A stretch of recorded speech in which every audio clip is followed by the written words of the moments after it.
Bab 7. Hanya kepadamu kami memohon pertolongan. Doa jiwa yang menyadari kelemahannya. Kalimat wa iyyaka nasta'in bukan sekadar permintaan bantuan.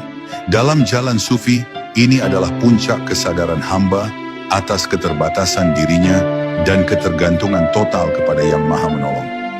Setelah menyatakan bahwa hanya kepada Allah ia menyembah, kini jiwa itu berkata dengan penuh kerendahan hati, dan hanya kepadamu kami memohon pertolongan.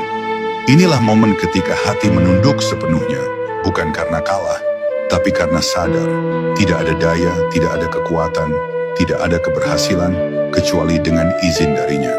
Doa ini bukan sekadar harapan akan pertolongan luar, melainkan permintaan batin agar dikuatkan dari dalam, agar ditopang dalam langkah menuju keabadian.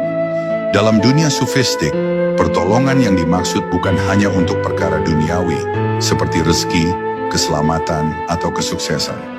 Sufi memohon pertolongan agar dijaga dari kesombongan, dari kehendak diri yang menipu, dari godaan untuk merasa cukup tanpa Tuhan. Ia memohon agar hatinya tidak berpaling, agar pikirannya tetap jernih dalam mengenali kebenaran, agar jiwanya tetap ringan membawa beban kehidupan. Ia tahu musuh terbesar bukanlah orang lain, melainkan nafsunya sendiri. Maka ia tidak malu berkata, Tuhanku, aku lemah, dukunglah aku. Dan justru dalam pengakuan itu, kekuatan hakiki lahir, karena ia tidak lagi mengandalkan dirinya, melainkan bersandar sepenuhnya pada Yang Maha Kuat. Kalimat ini juga mengajarkan bahwa memohon pertolongan adalah tanda kedekatan, bukan kelemahan.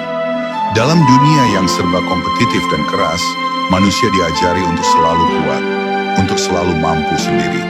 Tapi jalan ruhani mengajarkan sebaliknya. Hanya ketika engkau mengakui bahwa engkau tak mampu, barulah pertolongan sejati datang. Seperti seorang bayi yang menangis karena lapar, dan pelukan sang ibu datang tanpa ditunda. Demikian pula, jiwa yang menangis dalam doa bukanlah tanda keputusasaan, melainkan tanda bahwa ia masih hidup, masih percaya, masih ingin dekat. Dan Tuhan, dalam cintanya yang tak terbatas, tidak pernah mengecewakan mereka yang datang dengan hati yang remuk tapi penuh pengharapan.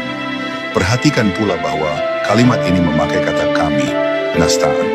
Ini adalah pelajaran halus bahwa pertolongan bukan untuk ego pribadi, melainkan untuk kita semua, bersama. Para sufi mengajarkan bahwa tak ada kemuliaan dalam berjalan sendiri menuju cahaya, sementara yang lain tertinggal dalam gelap. Maka seorang sufi sejati tidak hanya memohon pertolongan untuk dirinya, tapi juga untuk umat manusia. Ia tidak hanya mendoakan keselamatannya, tapi juga keselamatan dunia. Ia bukan hanya ingin diselamatkan, tapi ingin menjadi sebab datangnya pertolongan itu bagi yang lain. Dan ketika hati manusia bisa memohon untuk selain dirinya dengan tulus, disitulah letak ketinggian spiritualnya yang sesungguhnya.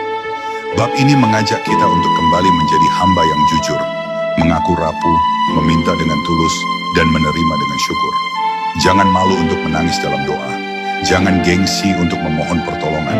Karena sesungguhnya, saat engkau merasa paling tidak berdaya, disitulah Tuhan mendekat dengan